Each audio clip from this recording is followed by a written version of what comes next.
আরে কি বলছে কি এই মেয়েটা? ওর মাথা ঠিক আছে তো? তোমার মাথা ঠিক আছে তো? গায়ে হাত দেবে না আমার।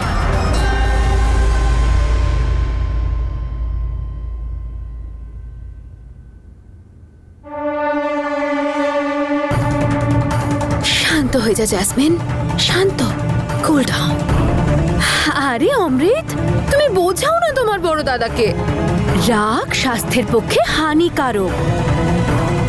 রাগও করবে, শরীরটা তোমার খারাপ হবে, কি লাভ হবে?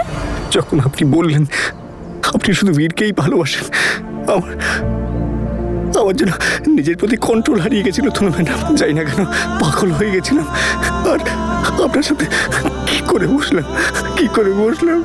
প্লিজ আপনি আমাকে সাহায্য করুন। আমি আর কোনো ভুল করতে চাই না। আমি আপনাকে আর বিরক্ত করবো না। আমি আপনার আর বীরের জীবন থেকে দূরে চলে যাব। I promise. আপনি আমাকে অঙ্গদ, আপনি সাবধান নিজেকে। অঙ্গদ, আমি করবো আপনাকে সাহায্য। আপনি একদম ঠিক হয়ে যাবেন, ডোন্ট ওয়ারি।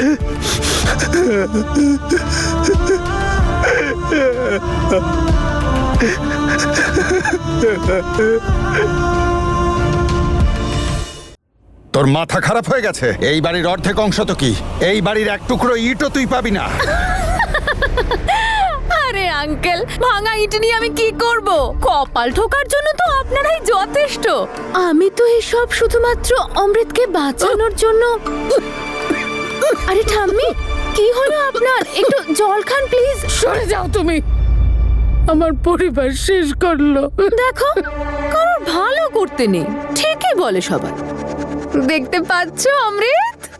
সেই জন্যই বলছি, বোঝাও নিজের বাবাকে যে একটু পুণ্য করুক, না হলে সবাই মিলে বলবে ঠাম্মির হলো কাশি আর নাতির হয়ে গেল ফাঁসি।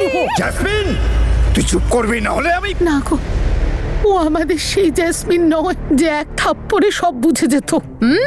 এখন তো ও আমাদের পোড়া কপাল, আমাদেরকেই থাপ্পড় মারতে এসছে।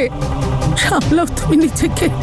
ওকে মানুষ করার ক্ষেত্রে আমরা বোধহয় কিছু ভুল করে ফেলেছি, আর সে ভুলটা এত বড়, এই জীবনে হয়তো আমরা সেটা শোধরাতেও পারবো না। এর হয়ে আমি সবার কাছে ক্ষমা চাইছি।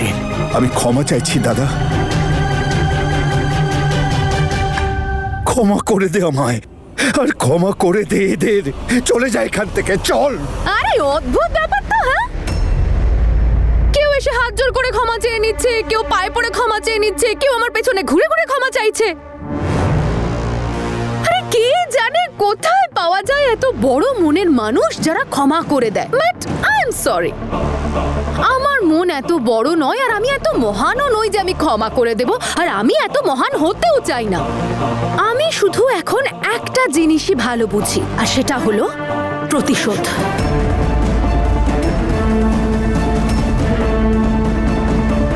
যেটা আমি নিতে এসেছি আর নিয়েই যাব। আর সেই জন্য বাবা প্লিজ, তুমি না তোমার এই চলে যায় এখান থেকে, চলে যায় এখান থেকে, চলে যায় এখান থেকে গানটা বন্ধ করো। আমি এখান থেকে তখনই যাব যখন আমার সব শর্ত মানা হবে। তোর কি মনে হয় শর্ত বলে যেগুলো তুই বলছিস সেগুলো আমি মেনে নেব? আমার শর্তের নামে নয়, আপনাদের ছেলের প্রাণের বিনিময়ে। এবার নিজের ছেলের প্রাণের এতটুকু মূল্য তো আপনি দিতেই পারেন, তাই না? আর শুধু তাই নয়, আপনাকে আমার পায়ে পড়ে আমার সাথে আপনার ছেলের বিয়ের ভিক্ষে চাইতে হবে। তোমার কি মনে হয় তুমি এখানে যা খুশি তাই বলবে আর আমরা সব মেনে নেব? এইসব কিচ্ছু হবে না জ্যাসমিন।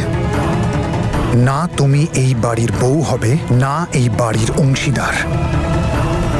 বেরো এখান থেকে তুমি। দেখছো অমৃত, এই হলো তোমার পরিবার। এরা আমাকে বৌমা বলে অ্যাকসেপ্ট করতে পারছে না, কিন্তু তোমাকে জেলে ঢোকাতে তারা রাজি। এবার তুমি ভেবে বলো তো, এদের সবার থেকে ভালো তো আমি তোমাকে পুলিশ স্টেশন থেকে বের করলাম, তোমার এত খেয়াল রাখলাম, তোমাকে চা পাউরুটি খাওয়ালাম, তোমার এত কেয়ার করলাম, আর আমি এমন কি চেয়েছি বলো তো? আমার অধিকারটাই তো চেয়েছি বলো, যেটা তোমার দাদা আমার থেকে কেড়ে নিয়েছিল, আমার সাথে ফ্রড করে আর আমার পাসপোর্টটা আমার চোখের সামনে পুড়িয়ে। আমি আমার স্বপ্নটাকে আমার চোখের সামনে পুড়ে ছাই হতে দেখেছি, আর এবার আমি তোমাদের সবার স্বপ্ন পুড়িয়ে ছাই করে দেব। হয়ে গেছে তোমার, তোমার যা মর্জি তুমি তাই করে নাও, কেউ ভয় পায় না তোমাকে। বেরো, চলো। ছাড়ো আমাকে, চলে যাচ্ছি আমি, কিন্তু একটা কথা খেয়াল রেখো, আমি তোমাদের খারাপ সময়, আর খারাপ সময় যে কোনো মুহূর্তে ঘরে ঢুকতে পারে। বীর সিং, আমি তনুকে তোমার এই জন্মে কেন, আগামী কোনো জন্মে নিজের করতে দেব না, আর তুমি তোমার ভালোবাসা কোনো দিনও পাবে না। ছাড়বো না আমি তোমাদের কাউকে। বীর সিং, আমি তনুকে তোমার এই জন্মে কেন, আগামী কোনো জন্মে নিজের করতে দেব না, আর তুমি তোমার ভালোবাসা কোনো দিনও পাবে না। ছাড়বো না আমি তোমাদের কাউকে।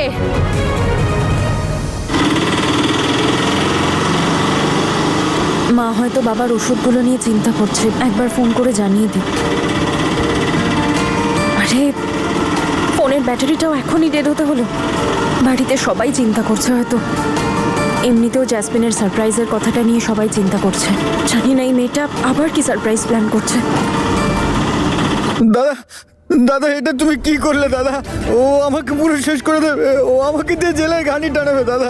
বাবা বাবা, আমাকে প্লিজ বাঁচাও, আমার খুব ভয় করছে বাবা, আমার খুব ভয় করছে বাবা। কিচ্ছু করতে পারবে, কিচ্ছু করতে পারবে না।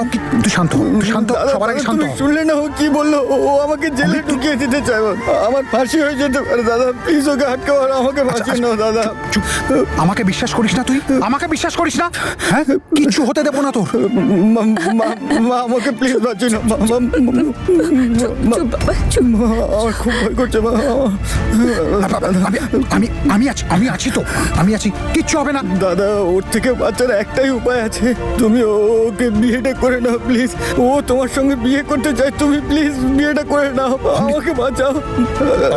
আমার ভয় করছে। তাকা আমার দিকে। বীরকে বিয়ে করবে না, ও যা পারে করুক গে, কিন্তু এটা হবে না। আরে একবার ওই মেয়েটার হাত থেকে নিষ্কৃতি পেয়েছে, যা হয় হোক, ওই মেয়েটাকে আরে বাড়িতে ঢুকতে দেব না, যা খুশি করুক ও। ঠিক আছে, তাহলে আমি নিজেই বুঝে নেবো আমাকে আমার প্রাণ বাঁচানোর জন্য কি করতে হবে। আমার চাই না কারোর হেল্প, আমি যাচ্ছি। তুমি দাঁড়াও, ওকে নিজেকে একটু সামলে নেবার সময় দাও।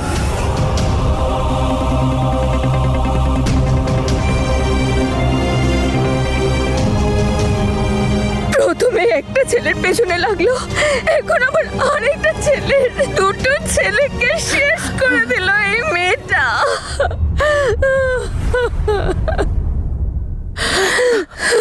দিদি, আপনাদের আসল অপরাধী তো আমরা, যে আমার গর্ভে এমন সন্তান জন্মেছে।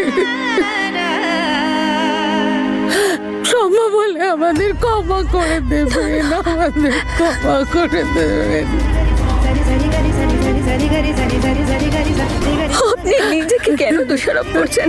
আপনি তো তনুর মতো মেয়েকেও জন্ম দিয়েছেন। হ্যাঁ, যে কত লক্ষ্মী বলুন তো, ও যদি একটু তনুর মতন হতো তাহলে আজ এই দিন দেখতে হতো না, এত ছোট মনের হতো না, আমার ছোট ছেলেটার প্রাণ নিয়ে খেলতো না। ক্ষমা করে দিন দিদি, ক্ষমা করে দিন।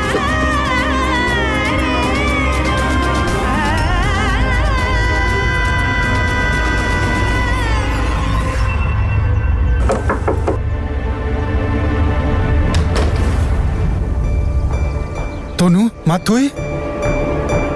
কি হয়েছে? তোমরা অন্য কারোর জন্য ওয়েট করছিলে? আরে আমরা তোর বাবা আর মার জন্য অপেক্ষা করছি, ওরা বীরের বাড়িতে গেছে। জ্যাসমিন আবার কিছু করেছে নাকি? না রে মা, আগে তোর বাবা মা ফিরে আসুক, তাছাড়া জ্যাসমিন তোর কথা শুনবেও না, ও তোকে দেখে আরো রেগে যাবে। আপনারা একদম চিন্তা করবেন না, আপনারা ওর ফাঁদে একদম পা দেবেন না। এই সমস্যার সমাধান নিশ্চয়ই হয়ে যাবে। ও যা খুশি করতে চাক, ওর ইচ্ছে মতো কিচ্ছু হবে না। আরে তার জন্য তো আপনি দায়ী, আপনার ভুলের জন্য এই দিনটা দেখতে হচ্ছে। সেদিন রাতে মেয়েকে নিজের বাড়ি রাখলে আজ এই ঝড় আসতো না। বাবা প্লিজ, বাবা। সেই রাতে আপনি যা গোপন করেছিলেন, এটা তারই ফলাফল। সে ফল তো আমরা ভোগ করছি দাদা। তাহলে আপনি ভুগুন, আমরা কেন ভুগবো? বাবা প্লিজ, বীর, ওনাদের বল এখান থেকে চলে যেতে। আমাদের নিজেদের প্রবলেম আমরাই সামলে নেব। আমার ছেলের জন্য আমি ভালো উকিল লাগাবো, ওকে ঠিক বাঁচাবো।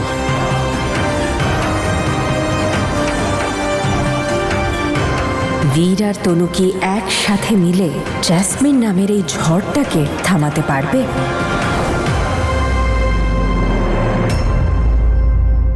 আরে কখন আমি এমনটা ভাবিনি যে কখন আমায় এমন দিন দেখতে হবে। হাসি খুশি স্বভাবের জ্যাসমিন যে সারা বাড়িটাকে আনন্দ আর মজায় মাতিয়ে রাখতো, সে আজ অন্যের সংসারে আগুন জ্বালাচ্ছে, তাণ্ডব করছে। শুনেছিলাম প্রত্যেকটা মানুষের মধ্যে অশুভ শক্তি থাকে, আজ দেখতেও পেলাম। মা, মনে হচ্ছে মাটিটা দুফাঁক হয়ে যাক, আমি পাতালে প্রবেশ করি। বাবা বাবা বাবা সামলাও নিজেকে, তুমি নিজের শরীরটা তো দেখতে হবে। তোমার মাথায় চোট লেগেছে। ভাই জল নিয়ে আয় তো, ওষুধটা। তুমি ঠিক আছো তো বাবা? তাড়াতাড়ি। এই নাও, সাবধানে।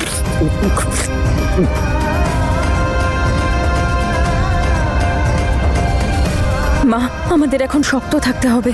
আমার সম্পূর্ণ বিশ্বাস বাবা আর বীর মিলে কোনো না কোনো সলিউশন নিশ্চয়ই বের করবে। হ্যাঁ উকিল বাবু, আপনি আগামীকালের মধ্যে আমায় জানান এই কেসে কি হতে পারে।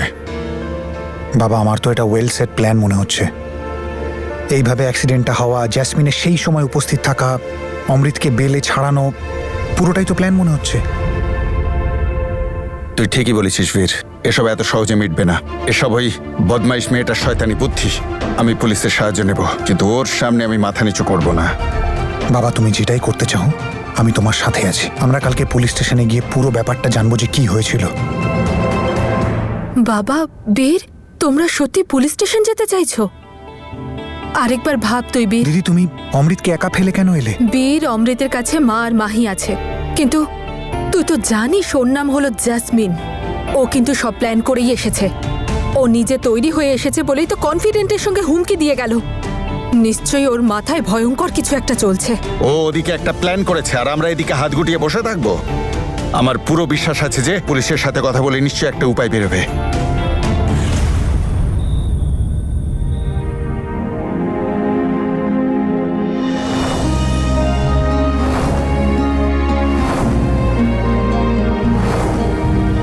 বেচারা অমৃত।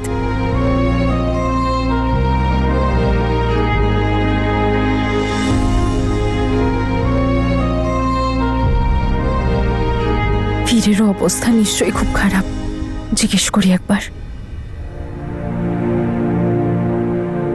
কি করে জিজ্ঞেস করব? অমৃত কেমন আছে?